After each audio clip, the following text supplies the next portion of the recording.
Порасна женската репрезентација на Македонија во квалификациите за светското првенство во Канада 2015 година, предводена од Добре Димовски, на гостувањето во Чешка со 5:2. Интернационалката Наташа Андонова ги постигна двата гола за нашата репрезентација. Таа погоди во 48-та и 72-та минута, кога надпреварот го направи неизвесен. Чешката репрезентација доминираше во првото полувреме. Домакините упатија вкупно 18 удари кон нашиот гол, од кој само еден заврши во мрежата на одличната Чакмаковска. На почетокот од второто полувреме Чешка погоди за 2:0, но веднаш потоа нашите девојки возвратија преку Наташа Андонова.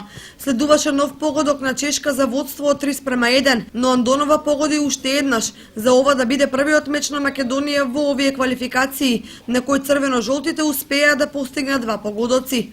Чешка до крајот постигна уште два гола и се осигура победата. На надпреварот за Македонија играа Чакмаковска Елена, Веселинова Ана, Георгиева Анета, Милеска Катерина, Тања Митревска, Александра Марковска, Костова Драгана, Тодоровска Моника, Андонова Наташа, Рочи Гентјана, Андреевска Ленче, Салихи Афродита, Наталија Наумов. Единствениот бод во овие квалификации го освоивме пред 3 дена на гостувањето во Хаапсалу, каде што одигравме 1:1 со Естонија. До крајот на овој квалификацијски циклус Македонија очекуваат уште две средби на гостински терен на 21 август во Романија, а потоа и со Италија на 17 септември 2014 година.